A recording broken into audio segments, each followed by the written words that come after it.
I don't know. I just had 2 teeth pulled yesterday, so I'm not myself today. Sorry about that. Okay, let's start again. Welcome to negative painting. So the Good positive morning. space in a landscape painting would be the barn and the trees and so forth. And the negative space would be the background, the areas that we consider normally to be areas of less interest. So normally you would just consider negative space to be the background or the area that surrounds the subject of your work. So in the example here, these little Post-it notes are positive shapes. They're very recognizable shapes, right? Squares and diamonds. And then the deeper yellow in the background is the negative space, which is usually is not a recognizable shape. It is usually a more random shape or set of shapes in the background. Does that make sense to everybody? Yes. Positive, negative, okay. Painting positive space normally is an additive process, especially in watercolor, because watercolor artists like to lay down an initial background wash quite often and then work on top of that background wash, adding darker and darker spaces on top of it, right? We work from light to dark, usually large space to smaller ones, and background to foreground. Very common technique in watercolor. And that's because you can't push paint around on the paper with watercolor like you can with oil paint, pastels, and so forth. Painting negative space is different. It's a subtractive process. It's tricky. And the trick is to see the negative space as a shape and edge, not just to see empty space. So where normally we would see the shape of the tree on the left, on the right in negative painting, you see everything but the tree. So what you're seeing is you're seeing the shapes and the edges of that negative space. And for example, you have negative space that's all around the tree in these dark greens, but you also have negative spaces that are captured inside the tree here and here, these darks, which if you look at the painting on the left and you're thinking in light of positive spaces only, you might not even notice those very interesting little cutouts. But artists who are working or thinking about negative space, those little cutouts are very important because they create the shape of the tree on the interior as well as on the exterior. Just to add into that, Anne, negative space, particularly in this context, is incredibly useful when you're trying to get things in proportion, because what tends to happen, particularly if you draw a building, for instance, or a streetscape or a skyline, is that you draw the buildings and then you forget the relationship between things, and you find that relationship by identifying the negative space, the spaces that aren't the things that you want to draw. So sorry, carry on. No, please feel free to jump in at any time. It's extremely helpful. Yep. Some of you may have seen cyanotypes or worked with cyanotypes, and they are a great way of working with negative subjects. They're basically negatives, but they're done with inks on either fabric or on paper with the sun or with a bright light. So here you have your subjects here are all in white, and then the blue, the cyan dye is all in the negative space. And it's the same as just thinking about a photograph in the negative, really. I wanted to show everyone some examples of negative painting. Negative painting can take on so many different forms. So for example, in this negative painting, which we did, some of you guys know these subjects because you've done them in the watercolor classes with me, where here the shape of this egret was left white, the white of the paper, which we quite often do in watercolor. And we painted the blue background. I don't remember if we painted the blue background first, the negative space first, or we painted it after we painted the bird. Doesn't matter. In either case, we didn't lay down a blue background and then paint a bird over it. That's what we didn't do. What we did is carve around the positive space to create this negative space. In this case, the shape of the bird is so interesting. And whenever you have a very interesting shape, thinking about negative space is only going to enhance that shape. Because there's so many things to think about when you put together a painting, right? First, you choose your subject, you think about composition, you think about value, you think about color, you think about what techniques you're going to use. So many things go into the creation of a work of art. when you have interesting shapes, thinking about the negative space is going to only make it a better painting, because that thinking about the relationship between spaces is also helps you think about then how are you going to enhance that. For example, this is a very subdued painting, which is the mood that I wanted to create, but you could have also done the same exact painting with an extremely bold, splashy, colorful background, which would have also enhanced it, but created a totally different mood. So just like we did with the bird, when you reserve the crisp white edges of the paper, that is one of the key aspects or key techniques that we use in watercolor painting. So in the snow-covered tree, the white of the paper was reserved, and then the blue negative shape is painted in the background, as well as shadows and texture on the interior. Just a little sketch. Once you've carved around your subjects with the background color, you don't have to leave them white like we did with the bird or with the tree. You can go back and fill in the positive space with whatever colors you want to. In that case, different blues. In that case, sorry, the blue and the yellow, they create a nice contrast that make each other pop, and the oranges. So this was painted in plein air out in the open at the Ojai Olive Oil Company. So in this painting, I actually started with the blue skies first, and I carved around the shapes of the cactus. And then when it was mostly dry, I went back in with the greens and the flowers.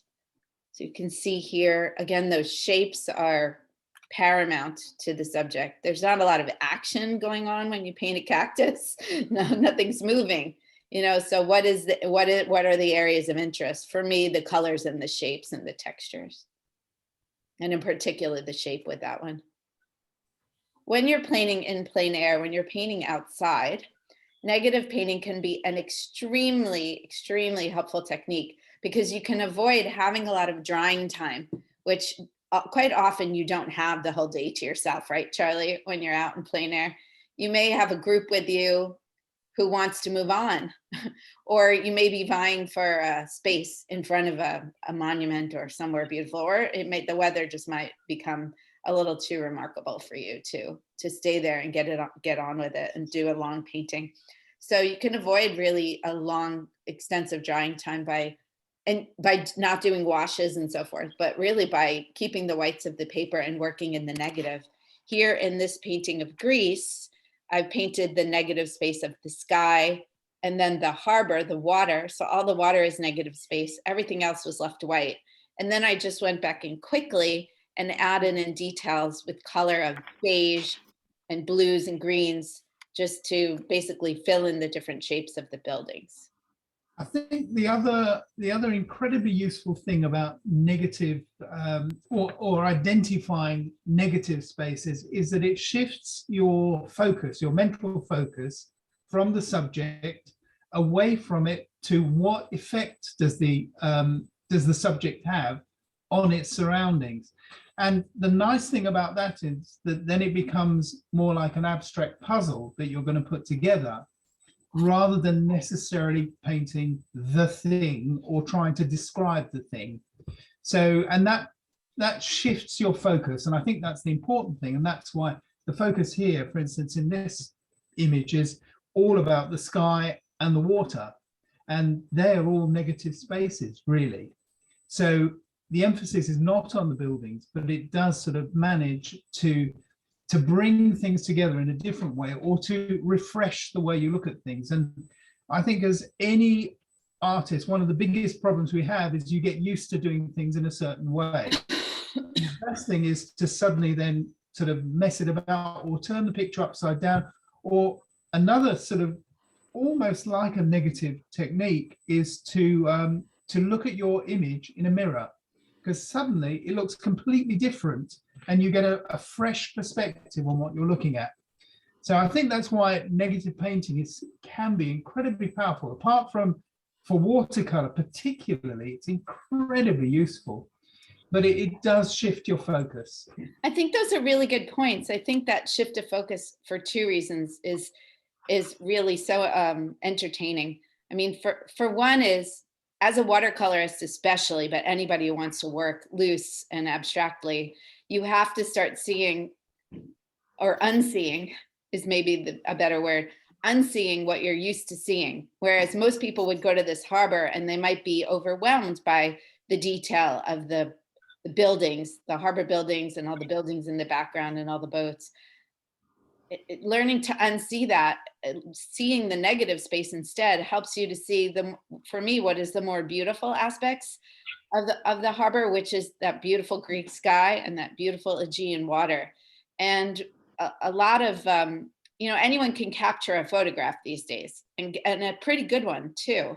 But there's still a reason why people want to buy and do and make watercolor sketches. And that's because we don't see the entirety of the scene in front of us like a photo does. We can capture from the artist's perspective, we capture what we think is the most important. We're translating it.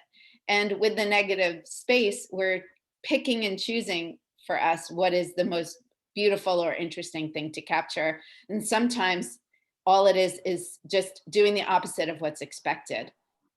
So yeah, I think that's really important, Charlie. And it has an emotional impact. That's why people want to buy watercolors. That's why they want to buy art. Otherwise, again, everyone would just be taking photos and not be, they'd have their own vacation memories, right?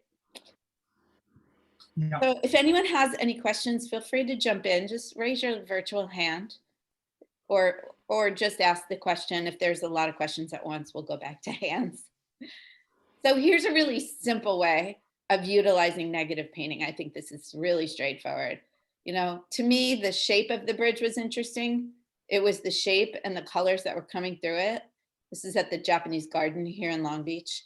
The bridge itself, not that interesting, kind of a dull brown, but I painted it just in the negative with the greens of the trees coming through it. And I got that kind of classic Japanese shape. It was interesting because I posted this on Instagram and I got a lot of comments, including someone who said they got married on this bridge and it brought back lovely memories for them. So that was really nice. So you can really, it can be a dramatic way to emphasize something with very little detail.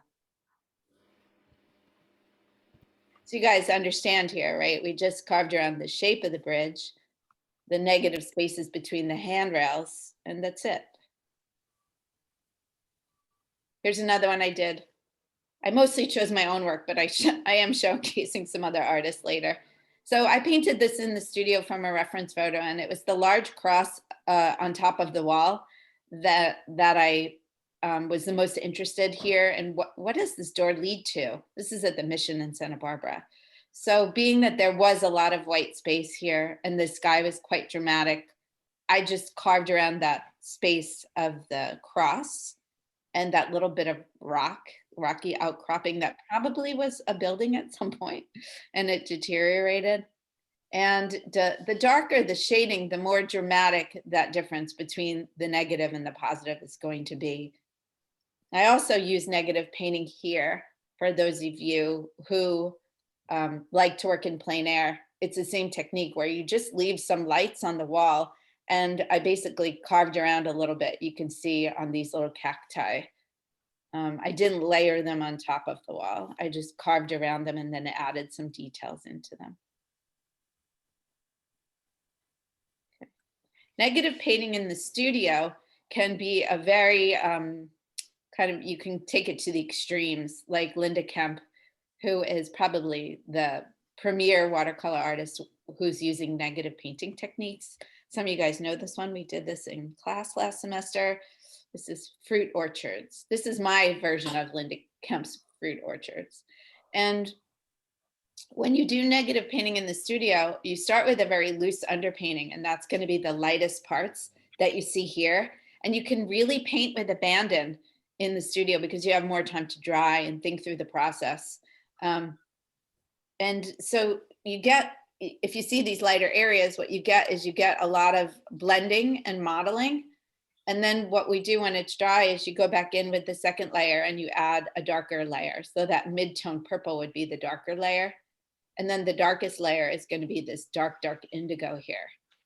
So you have to think in reverse when you're doing this. I think this is the technique I'll utilize today when I showcase this, if you guys are interested and want to paint along with me. It's quite clever, but there's no whites of the paper left in this. This is starting covering all of the white, and then the lights do pop because you're contrasting them against the darks. So another way to do this, Charlie. No, I was just gonna call on you. I was going to say that the nice thing about working this way is that you can actually, we so often try to sort of fit things into the space available, whereas this means that you can hit it with a huge wash and you can play with the color and then gradually step backwards and step backwards and step backwards and get enormous depth into the painting and that fantastic unity of color, which is very difficult to do otherwise. Correct. The unity of color comes from the layering process, the glazing. So you have all of these yellows and purples and pinks in every layer. You're just covering them up a little bit in some of the layers, but the translucency of the watercolor, the transparency allows them to shine through. And you're right, it's still very connected. You can try to imagine, if you can, trying to paint this same scene, but not using a negative technique. So how would you go about that, Charlie? What would you paint first and then second? Oh, I tell you, it's a little bit of a nightmare to try and do this any other way, to be honest. You know, you would be picking out tiny little bits and pieces. You wouldn't be able to get that fabulous blending of color that appears to sort of have no boundaries. And I think very, very difficult to do this in any other technique than using it sort of as a subtractive process rather than an additive process. So I think I don't think there's other ways to do this, to be honest. I mean, there are, but I think that what you wouldn't get is that quality of the negative, that quality, like the negative of photograph, which always, you know, gives you either a spooky, if you think about when you see a photo negative, which we don't see that many of these days because all our photos are on our iPhones, but think back to when we had, you know, Kodak film and we were developing our films and we had our negatives, that when you saw that negative, it had that dreamy or spooky quality to it, you know? And I think that you can only achieve that sort of moodiness with the negative painting. And I think the moodiness comes in because there's a sort of absence of detail. Yes. And we're looking at it and filling in the detail because of the homogeneous color. So very, as I say, incredibly difficult to get in any other way. I think you could, but gosh, the sort of the level of control you would have to try and achieve something like that, right, without negative painting would be incredibly difficult. Right. So the negative painting is more about the thought process. And you're right. I think to do it any other way would be, you would have to really have a lot more control as well. But the other thing that makes it kind of have that eerie feeling is that the focus isn't, you would expect that these foreground trees would be the brightest and darkest.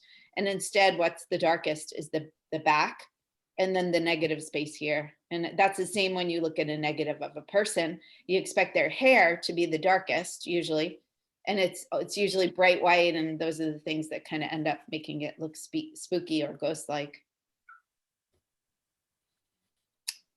So here's one, we did this subject in a workshop the other day where we just took these very interesting, very recognizable shapes of palm trees and decided to play with colors and throw caution to the wind. So we really didn't even paint the color inside the subject at all. We just painted the background and had fun with it.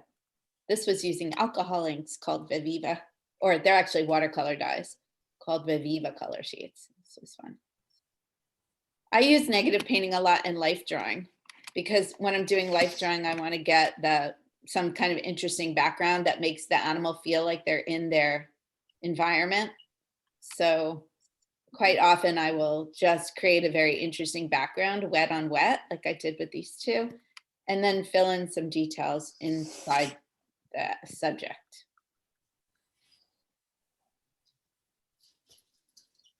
Here's a happy gull that we did.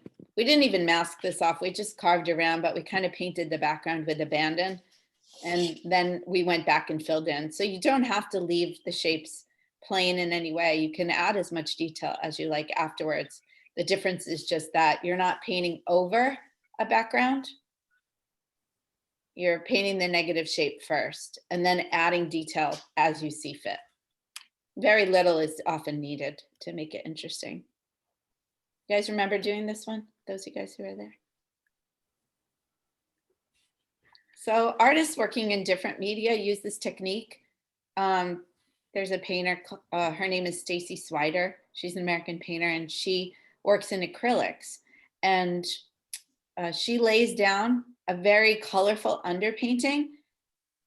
So for example, here she lays down the blues and greens and reds and ochres in an underpainting. And then she paints her negative space of this corally pinks on top of it. And what you get is you get more interesting shapes, I think, when you do this. It's almost like you're scraping it away, but she's not scraping anything. She's just layering the pinks on top. But what you're getting is you get sort of some overlaps, you know, you get things peeking through. Sometimes you get mistakes in the shapes. I'm sure she didn't mean for this to be like a flat leaf like that, but it doesn't matter because it's so curious and interesting that you just can't help looking at everything. I hope you guys agree. I think it's quite interesting. It's the same when you look at a plein air oil painting and you see the way, if you've got a very like leafy tree in the background and you see the way that the artist has just added dabs of sky into a green tree. So rather than try to paint every leaf, they've just put some negative space in there and put some cutouts. I think it's fantastic. I think you can make compelling paintings whether you're working positive or negative, or if you combine the approaches. So quite often I combine approaches. And it doesn't matter if you work in a highly realistic or you work in a loose or abstracted style or what your medium is. It's just another option to add to your toolkit. And that's what these workshops are that we do, is just to try to give artists different options, different tools to use. And you know, you don't have to use them all at once, but it's nice every once in a while to just remember that you have that tool that you haven't used in a while and say, oh yeah, negative painting, and pull that out and be able to work with that for a little while. So this is the painting the photo reference we're going to work from today, whether you're painting or sketching, either way, doesn't matter. I'll share my space, but for those of you guys who want to, you might want to do a screen capture of this so that you've got this photo. So, and how would you say would be the best way to approach this in terms of sort of really maximizing negative painting? Yeah, so I think there's two ways of doing it. For a sketcher, if I were sketching only, what I would do is I would simplify this for today's purposes. I mean, we've got a little over an hour to draw it together, but still there's a lot going on. So I would maybe pick out some of your favorite shapes here and simplify, and just, they're simple shapes, right? They're basically circles or flattened out circles. So the key to some interesting utilization of negative space is the overlaps. So I would make sure to pick out some shapes where you've got some of the overlapping going on, or just create a little more overlap on your own if that's an option. I guess that another way to look at it is you can, and the way I think I'm going to approach this one is to put down literally a graded green wash, leaving the lilies sort of as the only white part, and then gradually build back the color in terms of the darkness of the water, leaving maybe some of the reeds or the stalks underneath as well. That's what I'm trying to do too. Yeah. Yeah, for sure. Yeah, but if you're just sketching it, there's ways to achieve this just in drawing. So for example, the lightest lights, you can leave those just the white of the paper, or you could just do the barest of shading. Once you've got your main shades down, just shade them. Like, for example, you could shade in just one direction. Well, if you were doing this as a negative drawn space, then you should be drawing, I think, not necessarily, but I think you should be painting just the shapes that the water is creating, and then let the actual leaves emerge out of the shapes without necessarily regarding them as circles or anything. Just look at all the other spaces, you know, all those sort of very strange shapes, which are, they're actually quite fabulous in some you ways. could absolutely do that, like with a contour drawing, for example. Yeah. Yeah. So that's one of the things I think, well, that would be my second position, actually. In fact, what I'm going to do. Why don't you do two is, different ones, Charlie? Why don't you do two?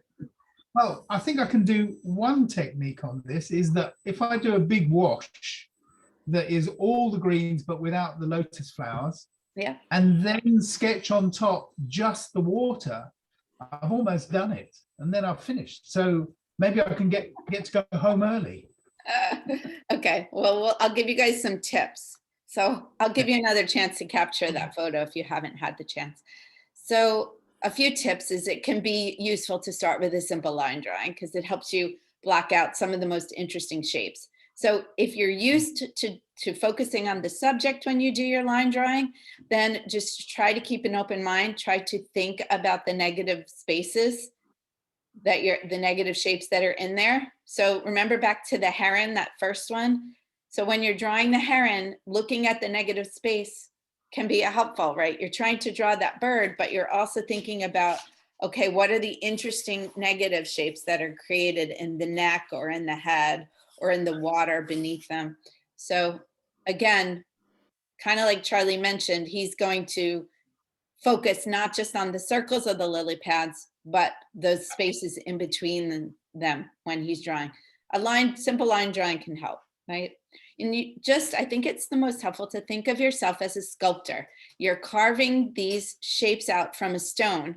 So rather than adding shapes on top of each other, you're taking shapes away to get to that essence, that most interesting shape. Yeah. An underlayer that we talked about of wet on wet can set the tone for the entire work. So just like Charlie was just saying, he's going to put down a light green. I think I'll put down a light yellowish green myself. And then if you're working in watercolor today, each layer that you glaze should be transparent. So try not to use your cadmium yellows and cadmium reds and stuff because those are opaque colors. You want to lay down and create new negative shapes and darker values. Think about putting your darks next to your lights for maximum impact, not just putting the darker next to the light layer you just did before, but also next to the darkest darks, leaving some of those to be next to the lightest lights. And again, if you're going to use opaque, use it at the final stages. So think back to that fruit orchard. Those darks were quite opaque. They still were a little transparent. They still kind of let that glow of pink and yellow underneath. But if you're going to use opaques, use them at the end. Otherwise, that you'll lose that sparkle. Okay. And again, if you're just going to be sketching, you can build up your graphite shading by, for example, either shading light and then progressively shading darker. Or if you like to work in cross hatching, you can do your beginning layers just in one directional hatching and then add in a second direction of cross hatching and so forth. And then at the very end, worry about details and cast shadows. So if you go back here, you can see, yes, there's some detail throughout in the flowers, very little in the lily pads, but the cast shadows will bring it to life. Don't worry about them. Don't think about them as a shape or a layer. Just we'll do those at the very end. Okay.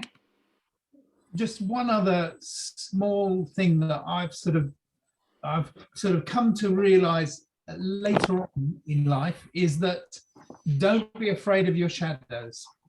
Your shadows can be very dark, much darker Be afraid than of the you shadows. It's cute. Exactly. It's truly important. I'm learning too, and Charlie is always reminding me, especially in watercolor, because we do normally start from light to dark.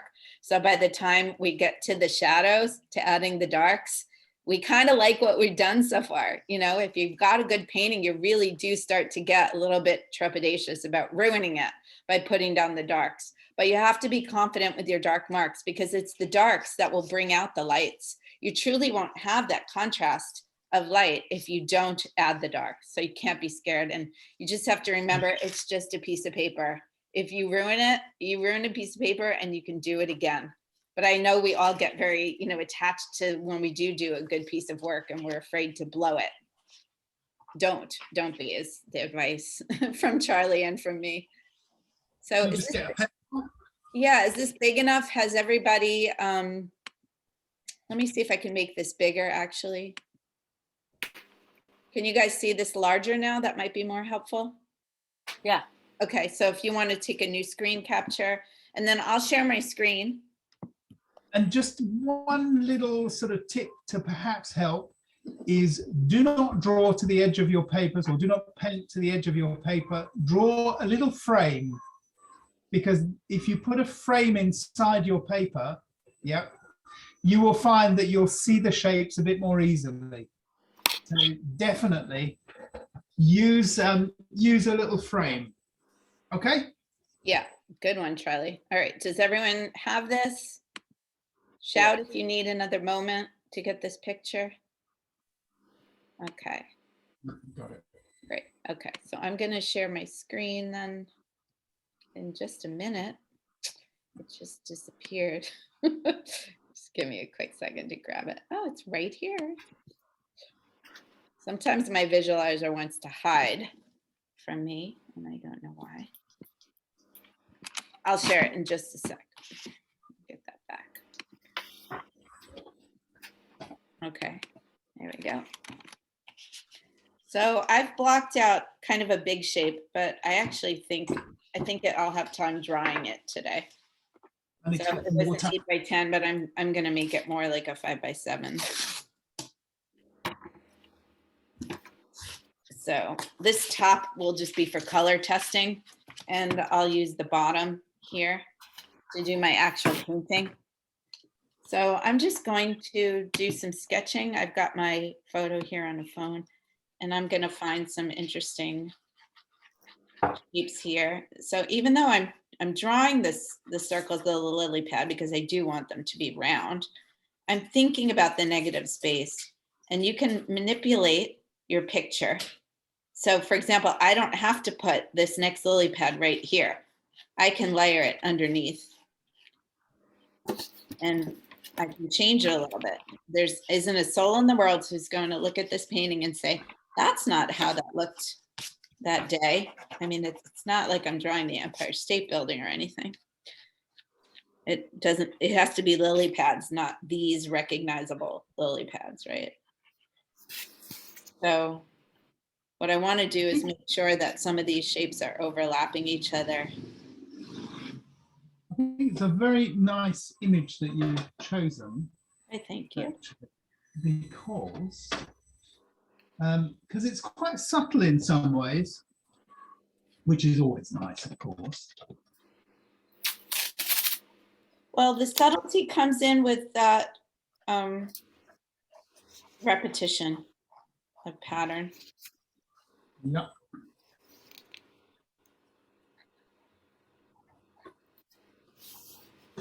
Right. Let's do it.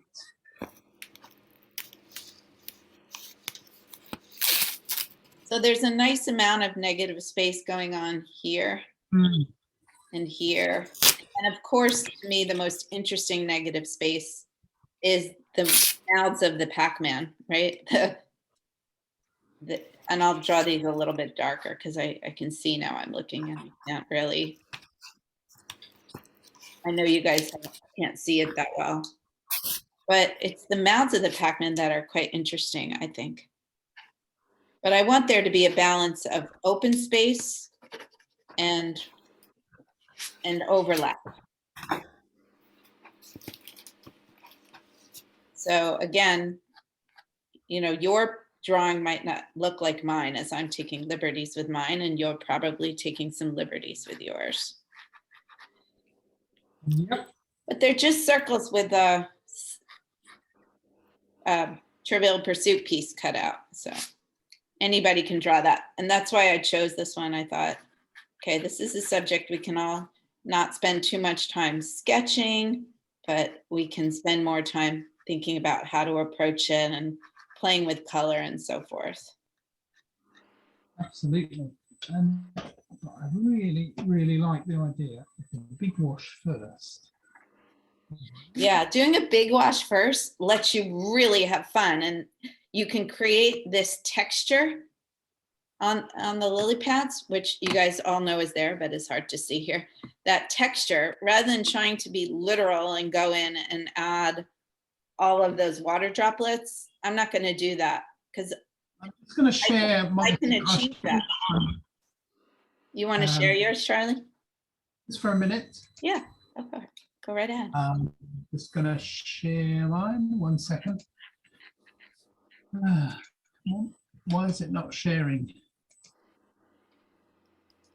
Multiple. You always have a delay when it first starts. It always happens to you. Not to you, but it happens to all of us. No, I don't seem. It says I can, but I don't seem to be able to get to it. Just give it a second. It takes a second for you. Nope. Can you hold up what you're doing? Can you hold it? Well, yeah, I guess. Yes. Hang on 1 second. Let me just close that and open that. So just a very big, simple wash. And then I'm gonna. And you're gonna sketch. You're gonna sketch after that. I am. Well, I'm gonna try anyway. Well, you have to wait till it dries, right? But yeah. Yeah, I do. But I can do another one in the meantime of just the negative shapes, which would be really. And I was going to do that too. That's funny. So I was going to do my first wash, and then I was going to do a drawing so I could show you guys how I would sketch it. So great minds think alike, Charlie. Is anyone using a different medium? Curious. Anybody? Right, let's have a look. Anyone? I did one, but I didn't know if I did right. I am adding color. Would you like to share it with us? Here is. I don't know if you can see. Yes. Yep. I'm going to come and pin it for everybody. And that's what I'm just doing right now. Yeah, that's what Charlie's doing, is just. Is I'm now sketching in, if I can. I'm going to try. I'm adding color. Yeah, it's great. Yeah, you can watch as I add color if you. Are you used to working in watercolor? Do you have some experience with it? Okay. We have a lot of watercolorists here in the room with us. I don't have here, but I'm gonna try to add color. So I added a light wash of green, and now I'm going to play. I'm gonna play. And can I ask you something? Of course. You said, if I didn't understand wrong, that negative painting is not just to fill the background. Correct. No, it's not. No, negative painting is just the process. It can be just to fill the background, but it also can be the process by which you build up the layers, and you're considering the negative space as you do that. So, for example, I'll draw a very simplified version of it here. Yes. So if this were my painting, and I were in the most basic sense, for example, if I was out painting outside and I did not have a lot of time, then perhaps what I would be doing is just doing this and just painting the background, right? So there's different ways to approach negative painting. So here I'm just painting the background, and it doesn't mean it has to be boring. I can make it a very interesting mix of colors. Gosh, there's always, just never fails. Sorry, guys. What have you done? What have you done? They're obviously coming to get you. It's a car chase. Just like you would not know where I live. Hold on. Well, I'm going to know very soon.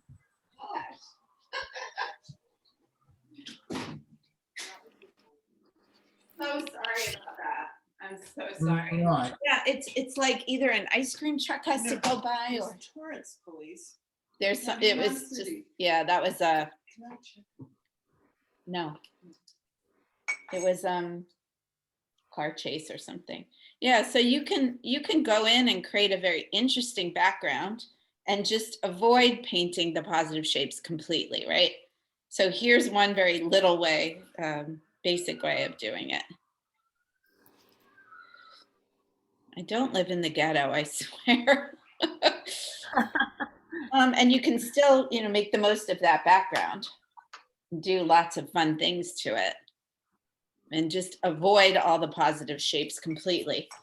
I just thought I would share with you a different technique, which is not leaving very much white of the paper at all.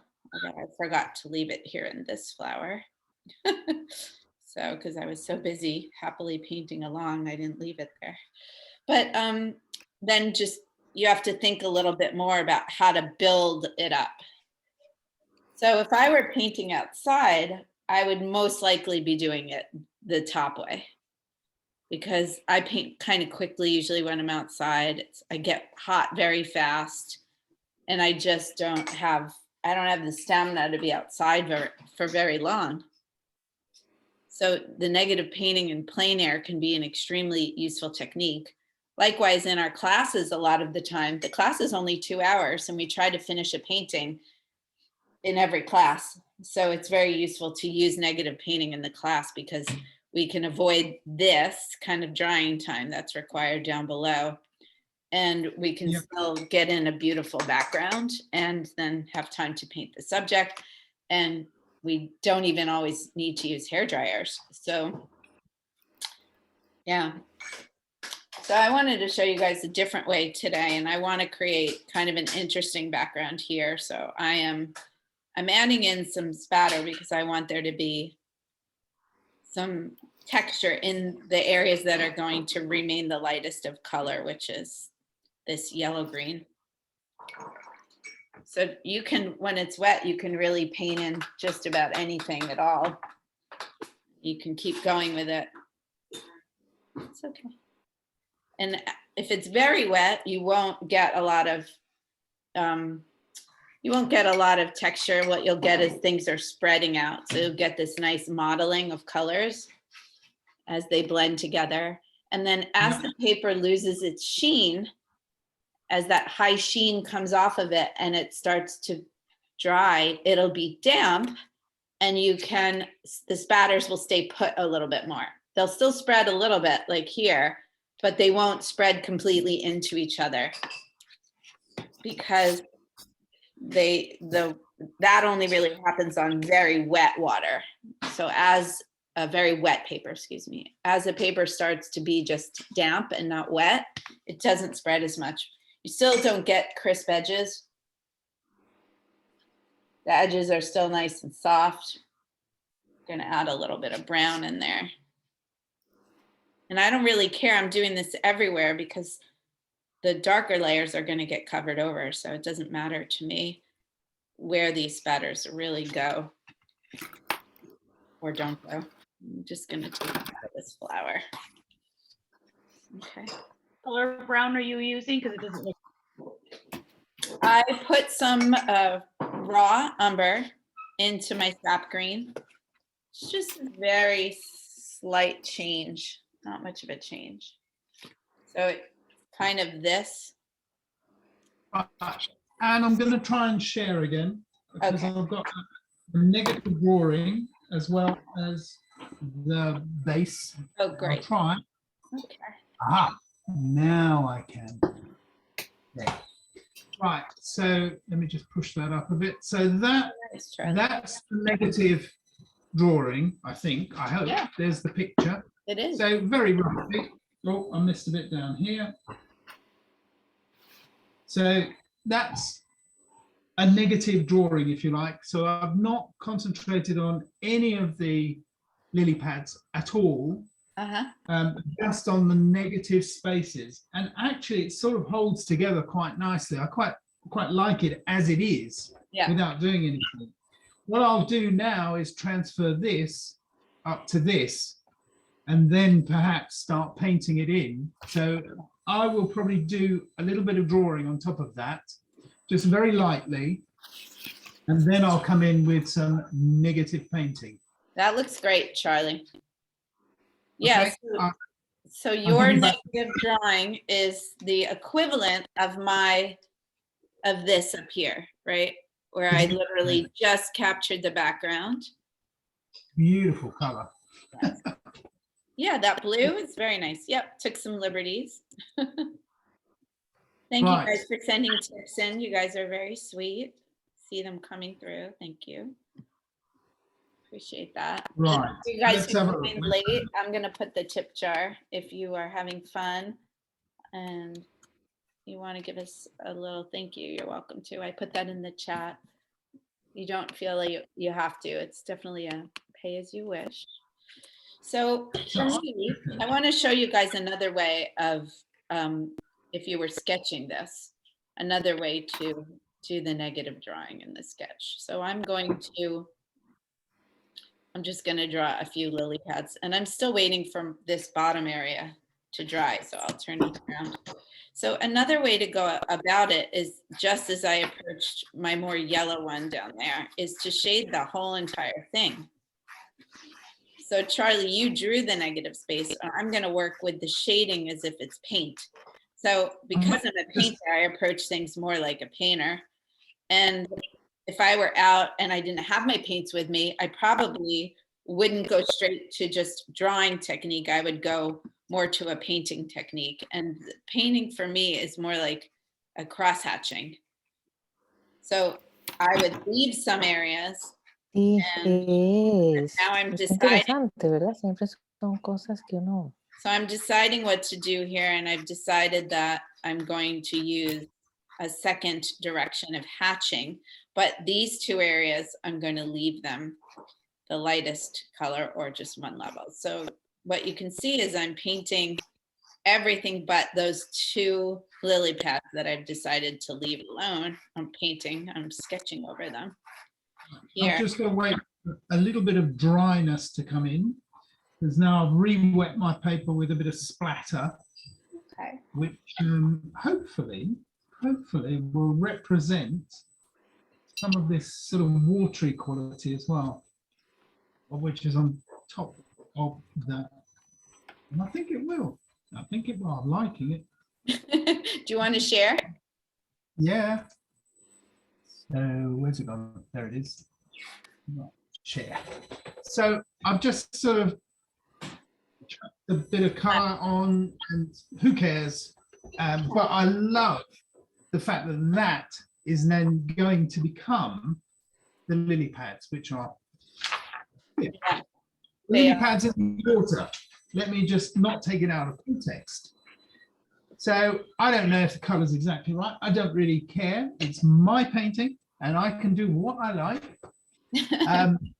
But I tell you what, actually, Anne, particularly with some of the drawing, one of the big things that I've been not struggling with, but learning, is every single building that I'm drawing in Kew Gardens has got trees and vegetation. I mean, it is the Royal Botanic Gardens. Yeah.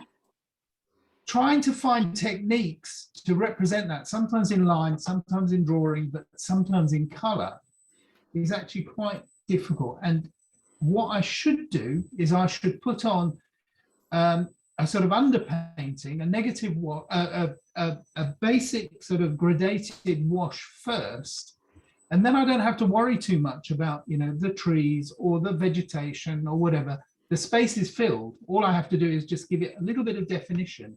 Yes. And let people's minds actually sort of work out what the hell's going on. Because right. Actually, one of the things we always found whenever we were doing presentations for hotels or anything else is if you did a full sort of electronic CGI, totally realistic sketch, usually the clients would say, oh, I don't like that color, or I don't like this color, or I don't like that fabric or something. Whereas if there was a sort of a hand-drawn, unfinished sketch, what tended to happen is that people's imaginations filled in the blanks, and actually they filled it in much better.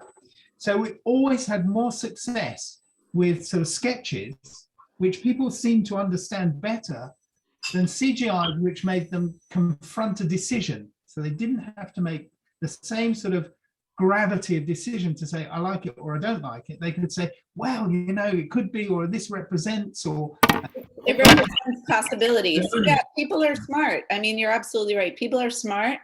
Their brains fill in the gaps and they can envision it a certain way. But once you have solidified it, they have a harder time envisioning it a different way. Because you left them, you haven't left them free of possibilities. Precisely. But at the moment, I have to wait for this to dry a bit. Okay, So you want to turn the control back over to me? I do, yes. Okay, great. It's back to you.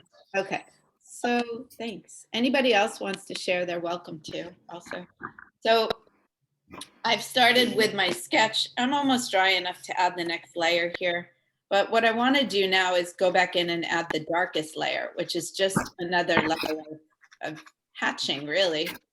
And what I'm doing is avoiding these big shapes that I've already created to create the darkest layer. So it's not a very interesting sketch that I drew. I just drew a really fast one just for the sake of illustrating my point. But you can use the same technique here of layering and then just avoiding the positive shapes. And so I'm layering now the darkest color into the background, which is where I want my darkest color to be, as I want the water to be the darkest.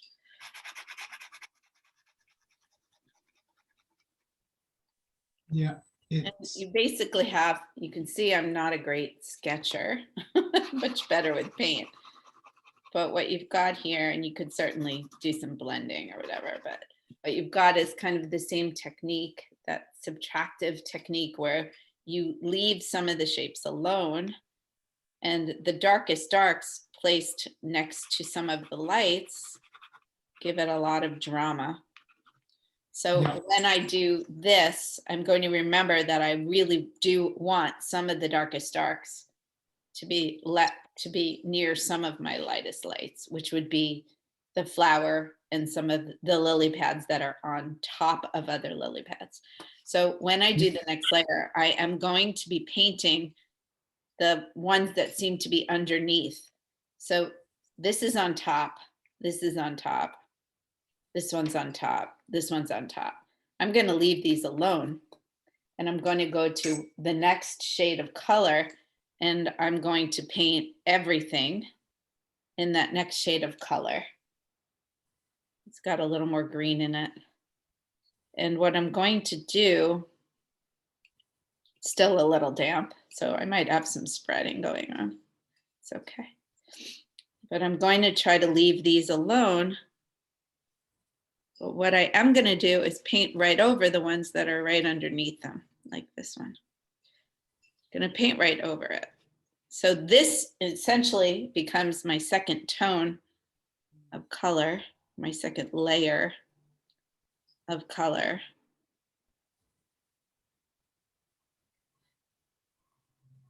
And then when I darken the water, it'll be more obvious the difference between that second layer of lily pads and the water.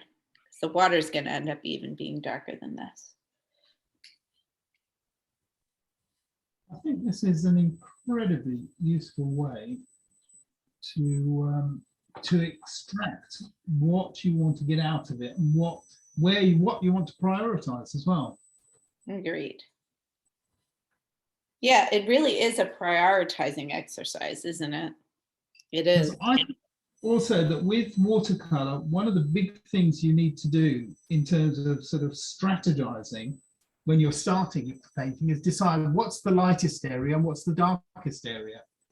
And you work towards those in either way. Either you leave the lightest areas out, but if you don't make that decision, somewhere near the beginning, then you can sort of go down a bit of a rabbit hole. Charlie, I feel like you've been coming to the classes.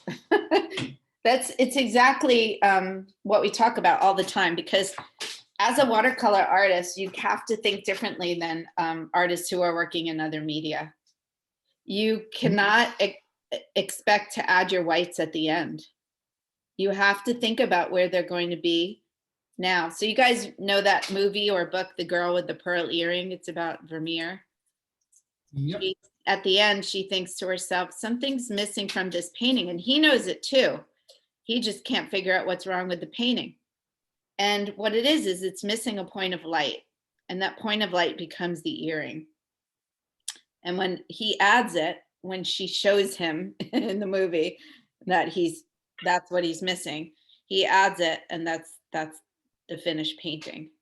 But you can't do that in watercolor very easily. I mean, you can add a bit of white gouache, for example, but if you add a lot of whites on top, you miss out. You miss out on the sparkle that's created, that's left by the just plain white of the paper.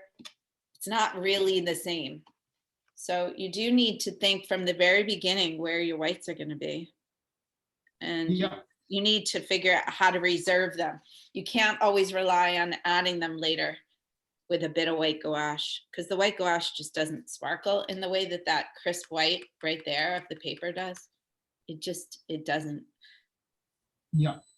So you could see now where unfortunately, this guy bled a little because he was a little bit wetter than everything else, but that's all right. But you could see now where, and this one probably is a bit raw too, but I'll fix that. You can see now where the top layers are. These are my lightest lights. And then I covered everything else, including the second layer. And then I'm going to mix up now a third color, which is going to be my background. So I'll just use 3 layers in this painting. And I'm going to mix up an indigo blue with a bit of that sap green. And I'll need some drying time. Yeah. So I'll need to dry. So if anybody else wants to share, you're welcome to. Anybody has any questions? Karen, you changed your photo, I see. That's pretty. See that. Anybody have any questions? Comments? Just concentrate. Charlie, could you share your work while I go and dry? Yeah, I'm actually working on it, so why not? I did this, but I am not a painter. That's okay, Rosa. Show us. Water paint. That's beautiful. But I try to do it. Good job, Rosa. Yeah. Thank you. Very nice. All right, I'm gonna leave Charlie in charge. You guys can watch Charlie draw. What I'm trying to do is just to Beautiful, Charlie. negative shapes on here, and then I'm going to paint in the water, which I've got to say I'm quite excited about actually, because I love this technique. But the shapes are quite tricky, but incredibly useful. I had forgotten how useful negative painting is in terms of actually sort of without looking. One of the biggest problems I always find, particularly with kids, is that they draw what they think they know rather than what they see. And that becomes a big problem for them, because they think they know more than they know, and they don't. So, and I think that's true of all of us, is that we tend to draw what we think we know rather than what we can actually see. And in fact, Picasso also said that you have to become like a child again, and learn to draw just what you see and how you see it, rather than trying to interpret what you're seeing by what you know, which is a slight problem. Right.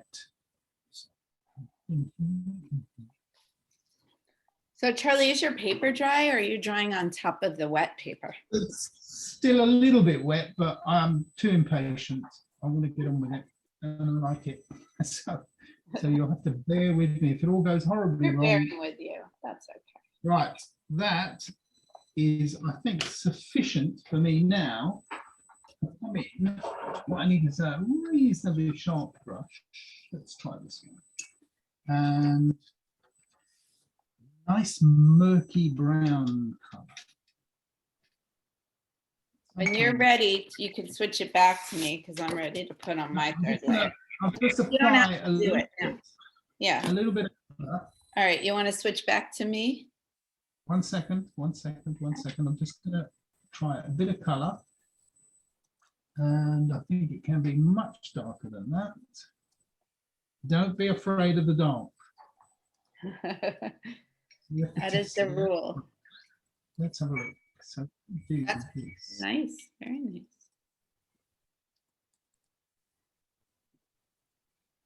So this is negative.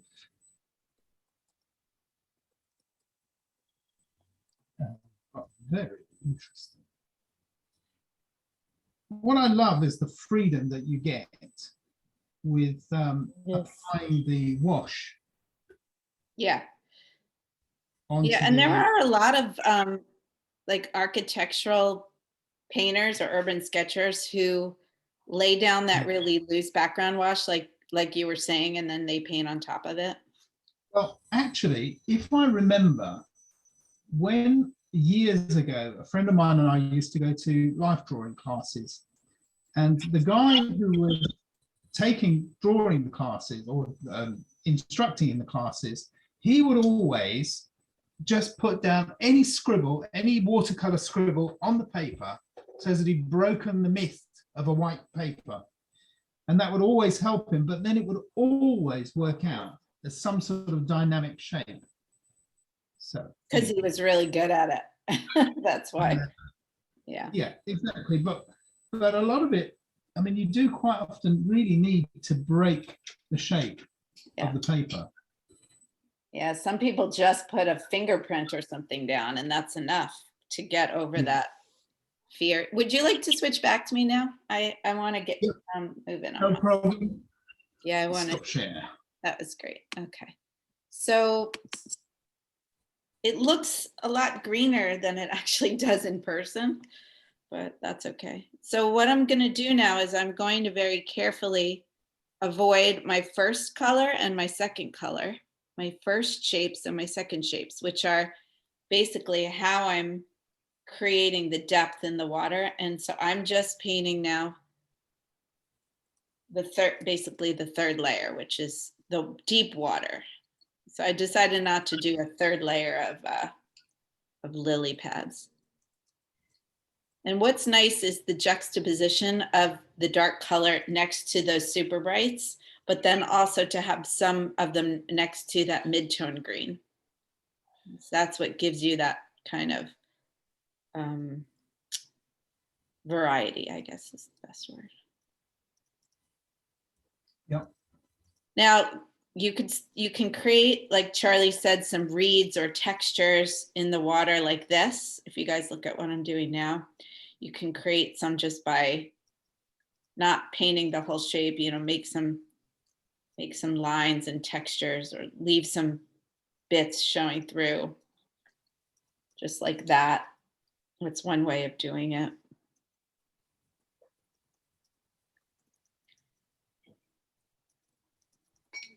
I don't really like that. It looks too pre-planned, but maybe I'll leave some over there. The key is to mix up enough paint so that you don't have too much variety. The interest is, I think, already there in the layering. So you want to mix up enough paint so that you have enough coverage to get it all using this one color.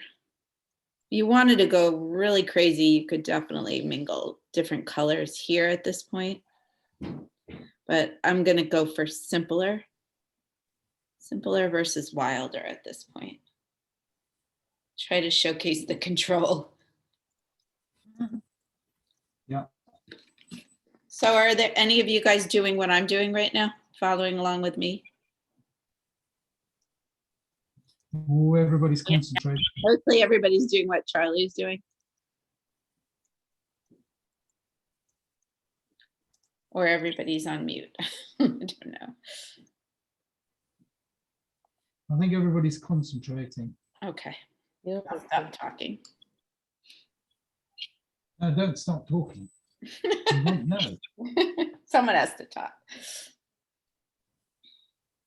Well, I didn't go super, super dark with the background because I still want to add some cast shadows and I want those to be the darkest thing. So first when I mixed up this color, I actually mixed it up a lot bluer and darker. And then I remembered that I wanted to put cast shadows in there.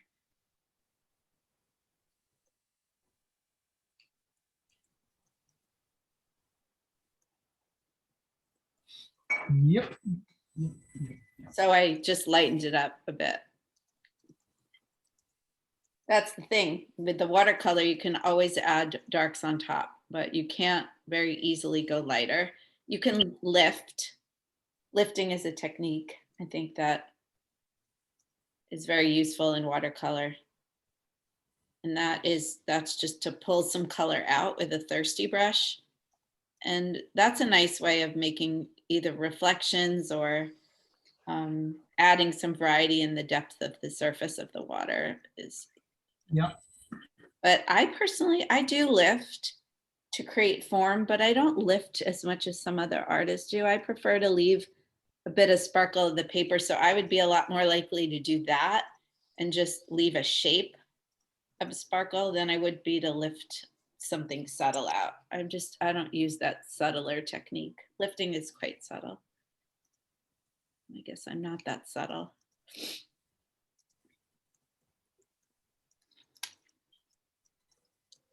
So that's upside down and it looks kind of funny. So turn it right side up again.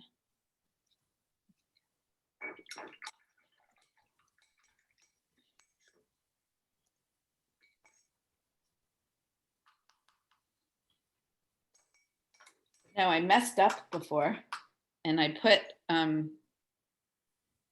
green on my first water lily. So I guess it's not going to be pink and white.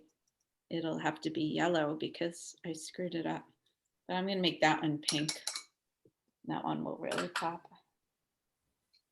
It's your painting, Anne. You can do. Thanks, Charlie. I'm just kidding. You can mess it up as much as you like.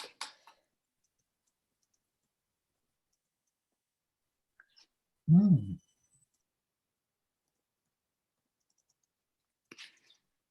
So now while that dries, I can test a little bit of cast shadow on the little thumbnail I did up there. So I'm going to want my cast shadows to be underneath the lily pads like that.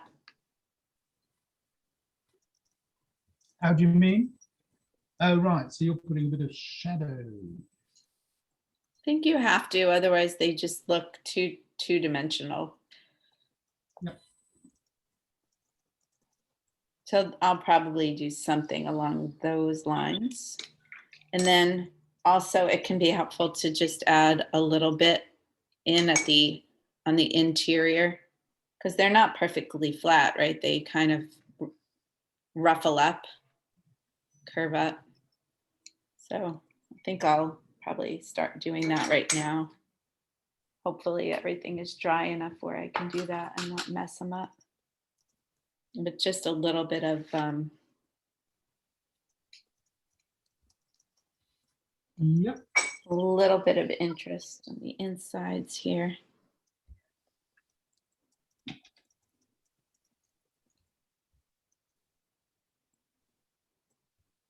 It's also where the water spilled on top of them, right? It's kind of spilled over.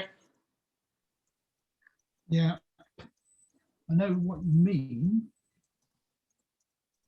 Just trying to get this. Just trying to do it kind of subtly and leave everything a bit abstract.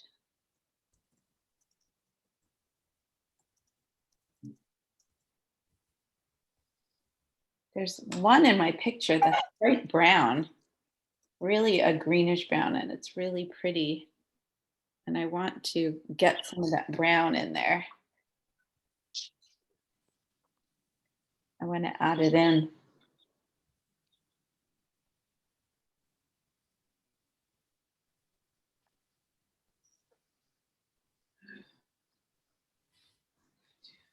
Right, let's have a go.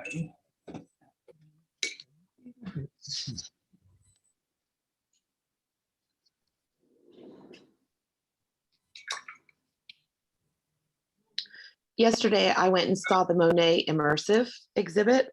Ooh. Oh, was it good? No, It was out it was good.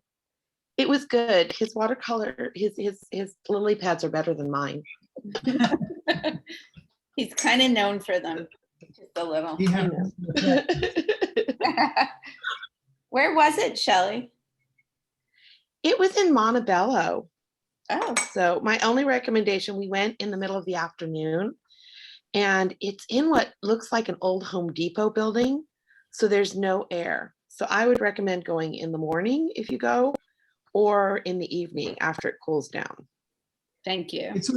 It's all projections and everything, isn't it? It is, but they have like a hallway that's all history of him. There's a whole lot about him I just didn't even know. Wow. So very interesting. Yeah.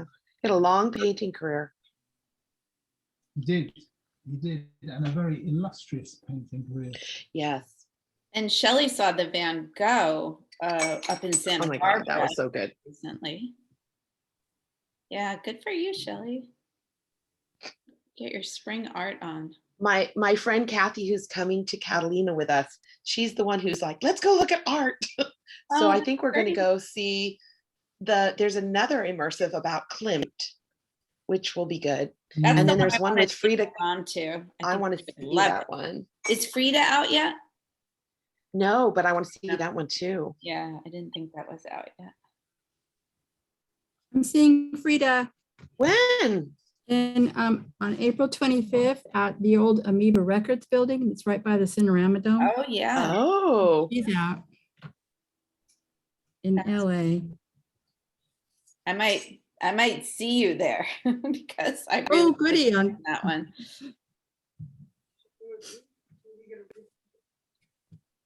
Yeah. Joelle says we should get a group together. that'll be Mm. fun. Discount. Yeah, that'd be good. So I'm just adding a little tiny bit more texture to this. Maybe a little too much. Mhm. Just a tad. I was going to do it before like Charlie did, but I thought, all right, I'll show you guys something different. Do it a little differently.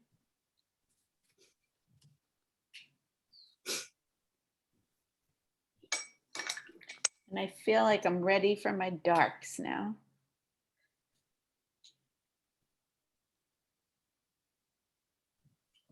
Yep.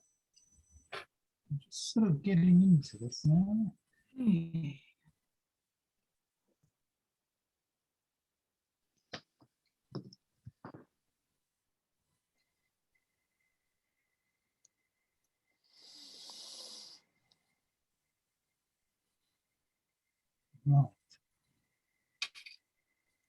The key to adding the darks is to not outline everything. You outline it, it starts to look a bit cartoony.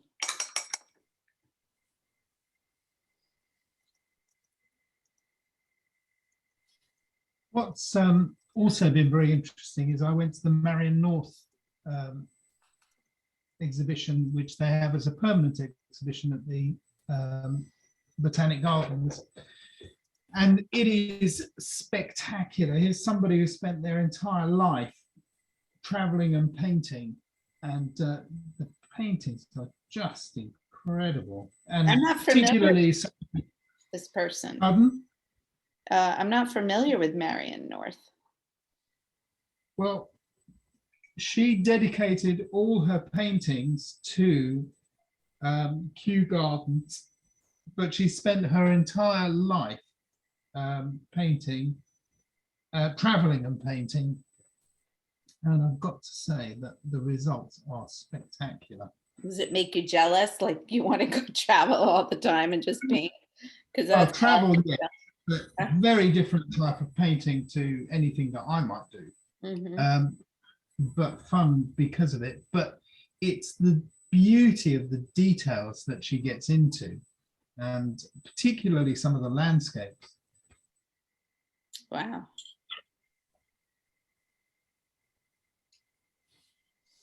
Right. So I'm putting some shadows even where the overlaps are. Just I'm making them a slightly lighter color. Like here, for example. Yeah. Here, I need one here too.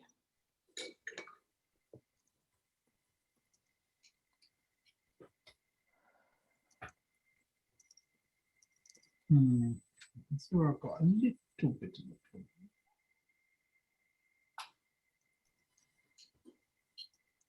I do find that most paintings go through a stage at which I don't like them. Adolescent stage, I call it. I do. Yeah. That's what I call it. It's so true. You can't judge yourself too harshly. You just got to keep on. Just look at it with a critical eye and just know that it's like, you guys know my soup analogy or my stew analogy. Somebody were to walk in your kitchen in the middle of making a stew, they would taste it and go, that's disgusting. Well, because it's not ready yet. So same thing with painting or drawing. Same exact thing. Just gotta know that you're not done and keep on with it.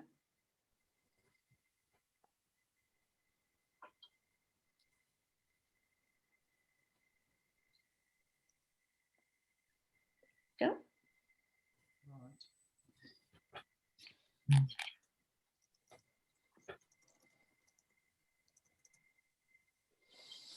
I have to decide at this point if I want to really add any more detail or leave it quite simple. Yeah. It's difficult to know when to stop, as always.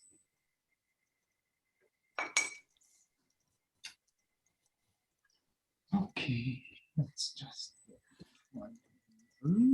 Always difficult to know when to stop, especially when you're having fun.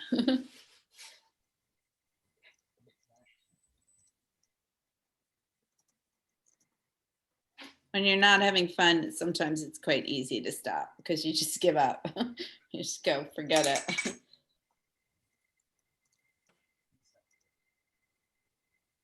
Now I'm going to add in a few positive notes because I haven't really yet.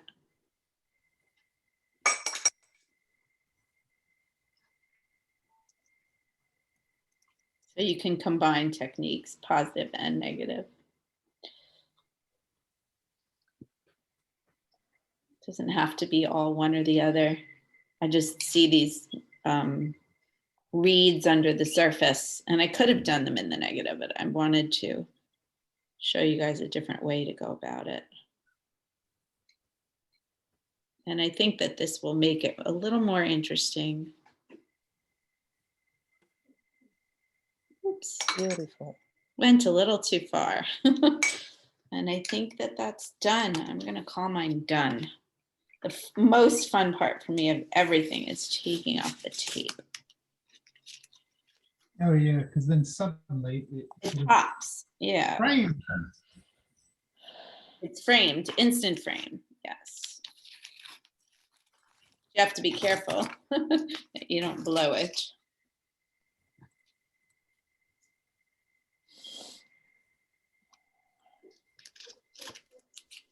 I can still look at it tomorrow and add some more if I want to, just because you took off the paper, and you can always put the paper back on.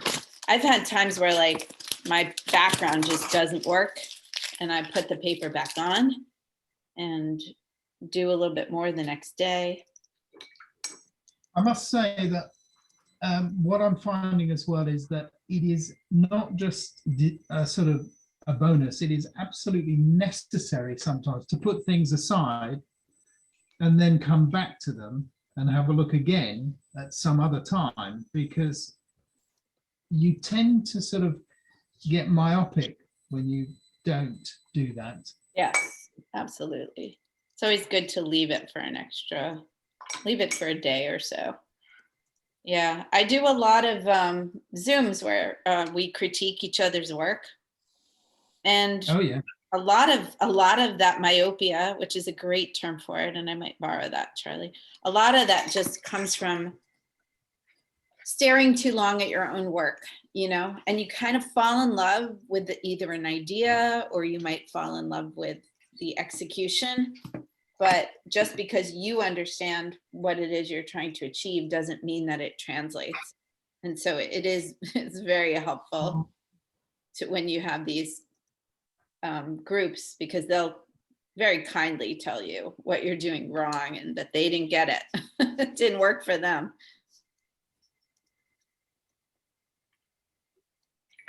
And I think it plays the same role as setting it aside and looking at it the next day with a fresh set of eyes. Can look. Yeah.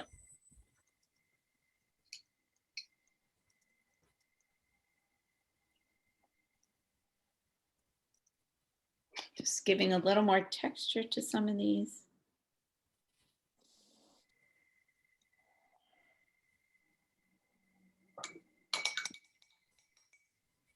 I'll stop for now.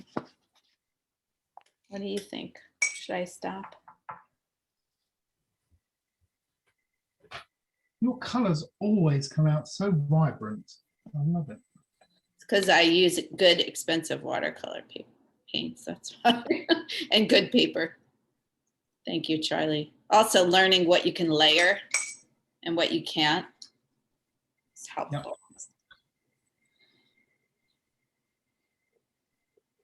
Yep. I wanted that one brown one in there. I changed where it was located, but I still wanted it. Still wanted one in there.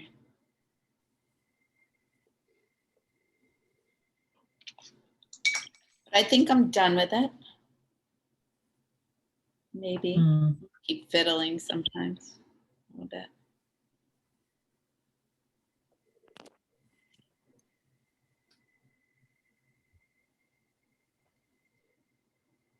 Yeah. This one under here is looking confusing. This guy. It's the only shape that doesn't really work for me. When it's dry, I might go back to it and paint it, you know, the same color as the water. That one right there. That made it a little better already. But yeah. Right, well, I have something. I don't know whether it's good, bad, or ugly. Hang on, I'm just going to outline Good, bad, or ugly. Well, I'll show you guys mine. Let's see, while Charlie goes and does his thing. Very nice. Let me just outline. I'm pleased with how it came out. I mean, I wouldn't have been able to do that without negative painting. I would have gotten, I think, lost in the layers. I don't know, there's something very Zen-like to me about working backwards like that. It's still working from light to dark, but thinking more about what I'm going to reserve than thinking about what I'm going to add. It's quite interesting to me and meditative and challenging. Like for me, it's like doing algebra. It's a bit challenging, or doing a puzzle or something. You know, like when you're Beautiful. putting together a piece of furniture. Thank you. Thank you. And I've done this before. I've done this subject before a few times. So it's not my first time doing it. But I did it in a different way. They look a little bit like fortune cookies, but up close, which is hard to see on the Zoom, they do all have texture in them. And the little flowers, I think, help. And the fact that it's green. I hope nobody would look at that and say, oh, she painted some green fortune cookies. Right. Okay. Anyone else feel like sharing? Or Charlie, are you ready to share? Yeah, tell me to show you what I've got. not very happy with it, but hey, it is what it is. It's probably a So- masterpiece. Let's see. Right, no, not at all. I sort of got the spirit of it, but I must say I'm really, really enthused about negative painting. And I need to do more and more and more of it. So I haven't got the wateriness. That's what's missing, I think, really more than anything. It looks really good. It looks really good for us in a sketch. It looks, sketchy still, but Bring it up a bit. maybe you need some blues or browns to give it a little more variety. That's exactly what it needs. It needs some blue. Needs to pop a bit.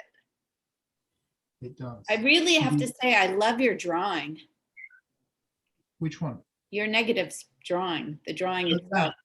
Yeah, Yeah, well. in and of itself, it's quite beautiful. We're going to watch you add some blue. Does anyone else want to share? Are you guys still working?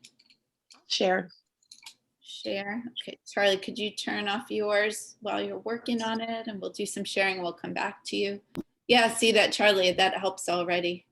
Bonnie, okay, coming to you, Bonnie. Okay. Sure, I get it the right side up. Oh, very Whoa. A little nice. higher. Oh my God. A little bit higher. Oh, So we can Bonnie, see the that's whole- fabulous. Beautiful, That's Bonnie. come out very abstract, hasn't it? It's good fun. Wow. This is Bonnie's Gorgeous. style. Your printmaker style to me always shines through your shapes. It's beautiful, Bonnie. Thank you. Was it Thanks. hard for you?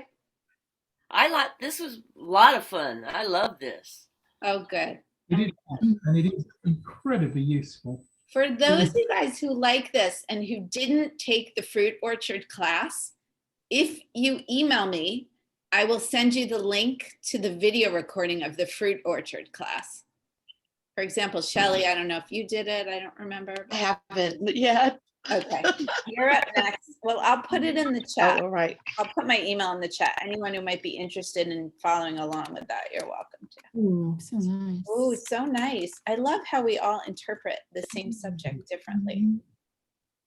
I like your colors that you guys did. I think the water, I matched it. It's the whole thing of what did you see? And I'm like, well, that water did nothing for the rest of the painting. It's like, okay, it's gray. It's very Monet. So- You've got Oh, you've well, thank you. captured- Beautiful too. Well, the looseness and the etherealness with the light shining through that he was so good at. I think you got it. Good job. you. You see, someone else has a hand up. Who am I missing? Bonnie, Shelley. Christine. Oh, Christine, I'm sorry. I didn't see your hand. Hi, Chris. I did put it up there, but it went away. Okay, you're up. Okay, so the first one I was stubbornly not following what you guys were doing. And I, Beautiful. Whoa, lovely color. It Oh, doesn't look like you, I mean, you Popular. still painted that negative space because I don't see that you painted the subjects over the blue. You didn't. I didn't Carved paint it this out. one. I just painted the lily pads without going over everything, which wasn't very much fun. So then I did it again. I tried to do it this way. And then I did the washi thing, which I just love. See how the lily pads are not so Yeah. much fun as here. I like these much better. So much very more nice. fun. Yeah, and you're able to get more of a looseness in it. I mean, they're both Yeah. beautiful, right? But It's so vibrant. That's almost buzzing. It's you're using wonderful. your alcohol inks on that? No alcohol ink, but I did use, for this one I used some acrylic water ink. It's not really ink, it's more like it's acrylic. It's a little more- Tell you what, Christine, what I'm missing is California sunshine. That's funny, Charlie. You're gonna be getting some of it soon. real I soon. know, I Very know. soon. Yeah, I can't. can't wait to see everyone here in Cali. Yeah. Yeah. Well, that's just beautiful, Chris. Thank you. Hillary, coming to you. Thank you. Say mine's not quite done, but this is. It won't run if you hold it, will it? Wow, Oh. Hillary. So nice. Wow. Beautiful. Very subtle. Wow. I think this is my favorite thing I've ever seen you paint. It's Oh, thank you. Oh, beautiful. Nice. Wow. You should frame that. So nice. Should all frame ours. They're all gorgeous. Okay. Also, I wanted to tell you that I looked on Michael's. I got a notice they are doing that buy one get one right now. For what? Is arches included at Michael's? Arches? Yes, good. it is. I mean, Oh, yeah. I was putting it in. They said. All right. There's a buy one get one going on. Excellent. Yeah. Okay. I'm gonna go let the cat out of the room and see if he can behave himself. Why would we? Because he's a cat. He's just sitting on my bed like I wasn't in jail. I was taking a nap. Is it working? Yeah, well, he was separated from the other one, so that was. Sometimes you have to do that. It seems to be working, and we've only had him on this timeout plan for about 4 or 5 days, and he's been pretty good about. He's toned it down where he can interact with the other cat without aggressing against her. But occasionally when we don't tire him out with play, he forgets and then he does it again. So he knows he's not supposed to. It's like he can't help himself because he's only 6 months old. And it's in their nature to attack each other and play and learn how to be an adult predator cat. It's just that they're only this big and, there's no gazelles around for them to chase. True. He's very hard to tire out though, because he really wants to attack something, really bad. The little toy mouse just doesn't do it for him every time. That's fun. So. Yep. Yeah. So what's interesting, just to show you guys, is the different ways of approaching the subject, all but thinking about and including negative space into your technique. So you've got, doing a very, very loose background and just reserving. And I don't know why it was super wet. They ended up running together, which could certainly flesh it out and get more of a full painting. And then just to do a simple sketch, and then to do the sort of work backwards technique. There's so many different ways to incorporate the concept of negative space into your work. And so I hope that you guys just kind of keep it in the back of your mind and, add it in as another tool in your toolkit, whether you're coming to some workshops with us or you're coming to Catalina or the Cotswolds on the art retreat, or whether you're just painting for fun on the weekends. Well, what's incredibly useful, I think, is that now I know what I wanted to paint it like. And as I said, what I'm missing is California sunshine. That's what It's the magic ingredient. it is. It really is. How's the sunshine in Costa Rica, Rosa? Not bad, huh? I had the microphone. Yes, we have a beautiful time here, beautiful weather. Right now? Yes. Well, All the year we have a sunny time. all year like us. So maybe you'll get a chance to go outside. Even in the winter. That's nice. The winter here is too much hot and rainy. That's why it's so green and beautiful there. Yes. Here we're all brown. 20 Nice. grades, yes. Oh yeah, We that's have perfect. a nice time. Perfect. Right, Rosa, we're going to have to come and visit you, obviously. Yes, when you want, I have to when do you an want, art of course. workshop. I will be happy to receive you here. Thank you. We'll reach out to you. It's such a great place. We have some friends that do yoga retreats in Costa Rica and surfing Yes. retreats and things. So. Really? Yes, yes. Right. So what's coming up next for Eat, Paint, Live? Charlie, you let me know when you're ready. What's coming up next is the blog on the first of the month.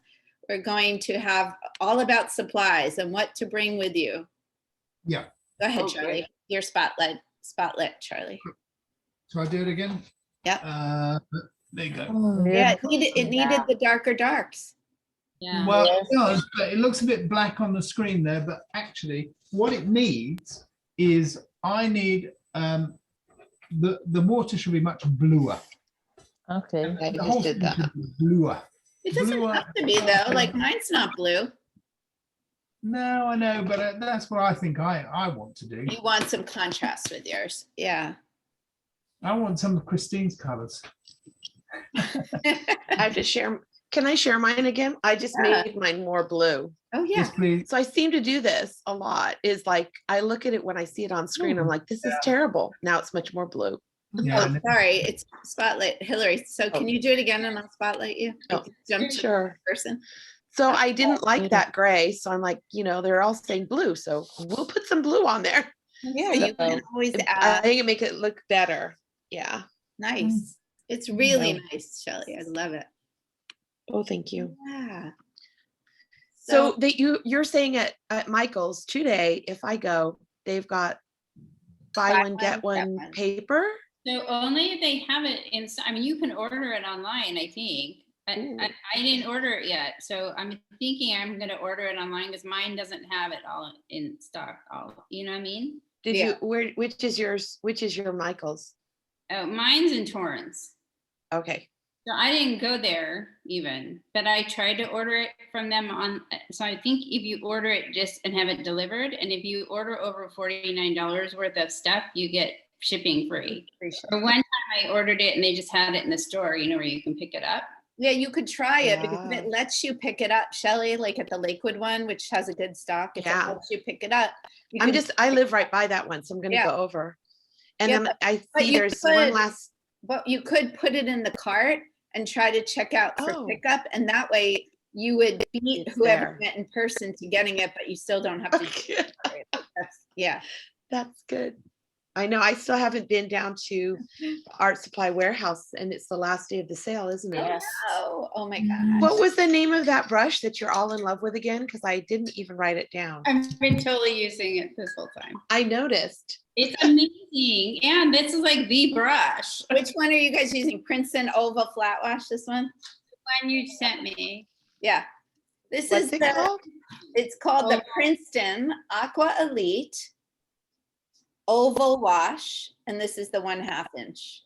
So this is the one, Shelley, everybody loves. And then I also like the Princeton Aqua Elite Round in 4. So these are the 2 brushes, or 6. These are the 2 brushes I used today. I only use 2 brushes. What I like, you can, it's great, isn't it, Hillary? Because you can carve, you can go flat, you can use it on the side. Like there's all different ways of using it. Rosa, we're talking about sales, art supply sales, which is where the conversation always goes to. Okay. I'll get together. We can't help it. So, yeah. Yes. Yeah. What, Michael's is your local art store? Art Supply Warehouse and Michael's are our 2 locals here. Yeah. Bonnie, sorry. What'd you say? What's if I go to Michael's, I want to make sure I get the right paper, the aqua Arches. arches. And it's green. Okay. So Anne, what size do you get? Because they have a variety of sizes. I usually work in the 9x12.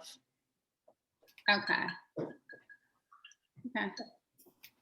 You can cut it up and work smaller like this. Yeah. I find it easier to carry around. And I am doing a lot of either going outside or doing workshops, that kind of thing. So yeah. Good. So yeah, the next sale isn't for a while. So I'd say, take advantage of the Skedaddle over there. Yeah. And then for the supplies blog, it will be a lot of stuff that you guys already have. It's just about the supplies blog will be like about when you're painting outside, trying to really minimize what you have to carry, trying to get it as minimal as possible, as portable as possible, especially for those of you guys who are coming to an art retreat with us. Okay. Yeah. And we're less than, we're just like, how far? I'm so excited. Away. What, 2 weeks? Less than 2 weeks. Yeah, like less than 2 weeks. We'd be on our 2nd day of activities now, if it were 2 weeks from now. Yes, very exciting. Yeah. So Anyway, I think that's about, Ginny, do you want to share? I see you holding things up. I want to see Ginny's. Ginny I know, always I is always perfect. see Ginny. He was so quiet. Ginny's quiet. Ooh, Oh my God, Ginny, that's gorgeous. Jenny, that's gorgeous. Ginny, how did you do those flowers? They're just beautiful. Oh my gosh. Honestly, I took a blob of paint and put it down there. Oh, Beautiful. a lot, Ginny. That's how I'm going to teach my classes from now on. Just put a blob of paint down like Ginny does, and it'll be beautiful. So you chose to go really simple with your layers, and it's really striking the way that the shapes are like the main subject. It's really pretty. Can you hold it up again for everyone? You held it up so fast and took it away. Look how pretty that You is. know, I remember when I did it the first time, you know, during one of your classes, and they came out looking like cucumbers. Oh yeah, I remember that. Everybody said theirs looked like kiwis or cucumbers. They look Yeah, so real. that's, They look real. so I was trying to do something around the borders so they don't look so cucumbery. That you got the texture of how they curl up. Yeah, And still in a quite abstracted way. Very nice. yeah, but I'm holding on by my fingertips trying to keep up with you. Yeah. Yeah. So Yeah, you are very fast. You're good. But I didn't get quite the same. Mine's more abstracted than Ginny's. So if I had, no, but I love it. It's beautiful. oh, thank you. Charlie, did you add blue to yours? You want to show everyone? Yeah, do you want me to go on to the, hold it up, same one, but I need to do. Oh, wow.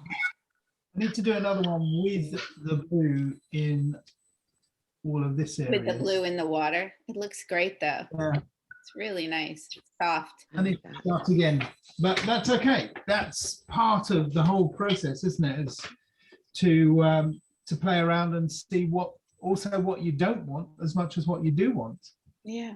And what's fun Um, about this is also yeah. seeing how everyone does things differently. Hmm.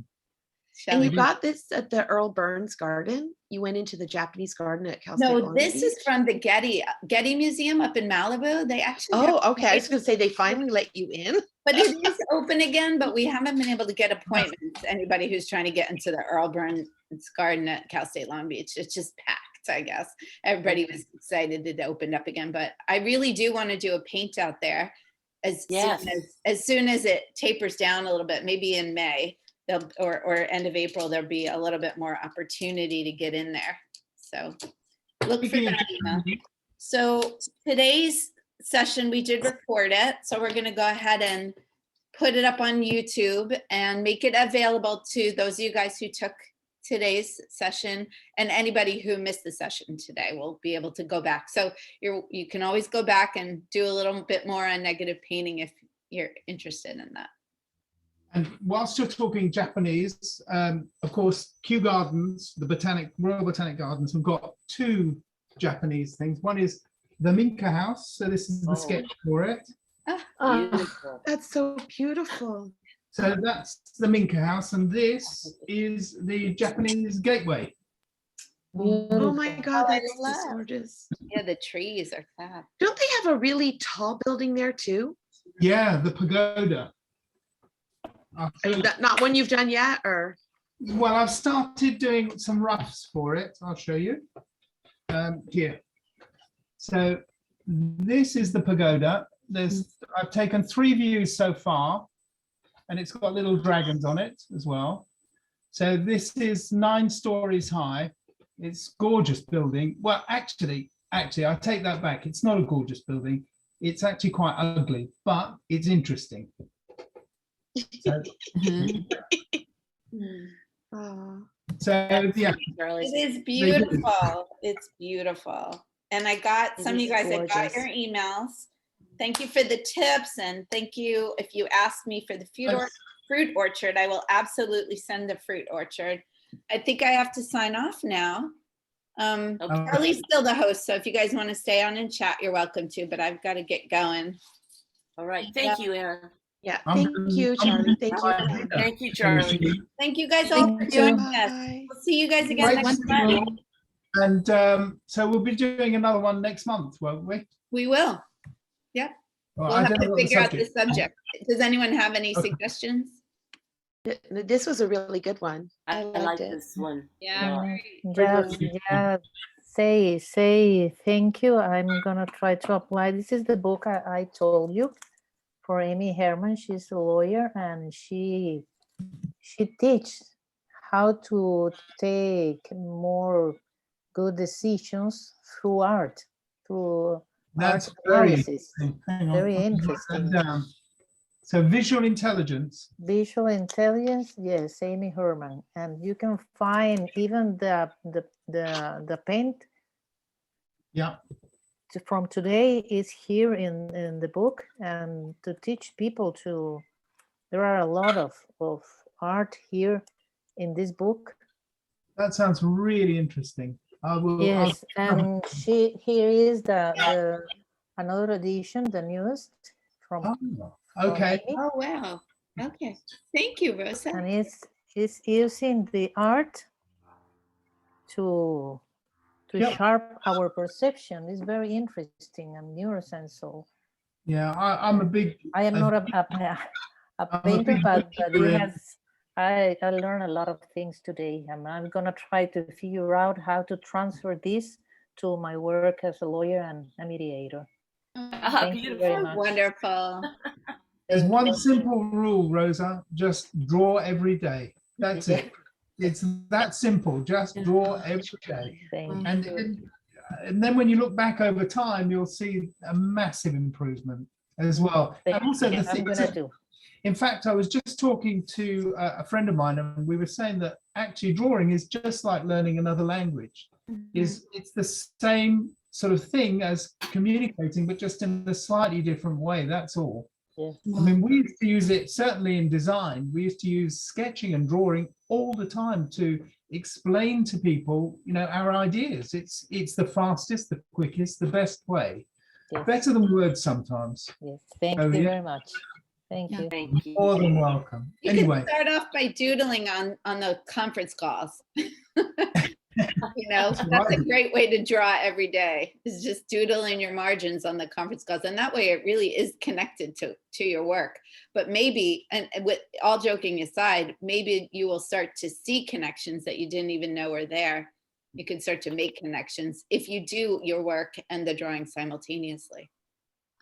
Yeah. You'll have to well, let the us know. difference, the difference is learning to see rather than just to look. And that's all it is. It's just engaging with your subjects all the time and learning how to, and you communicate. It's a relationship. So, Yes. but do it every day. That's the secret, without any doubt. Yes. Thank you very much. Okay, guys, for me, it's dinner time. I'm going to go and get some food. So I'm going to say goodbye to everybody as well. And it's Bye. Bye. Thank you. hopefully see you lots more. Thank you That's so great. much too. Cool. See you Take soon, care. Charlie. See ya. Bye. Bye. Yeah, see you very soon. Bye. Okay. Thank you, Anne. You're welcome. Thank you, Hillary. Thank you for the tip. I really appreciate it. Yeah, I was gonna say, did I do it right? I'm not very good. You did it. Thank you. Thank Bye. you. You paid for my Zoom membership this month, so thank you. What did you say? You paid for my Zoom membership this Oh, month. So you had to thank you. pay for it? Ah, I still get it for free through my No, old. no, because of how long our meeting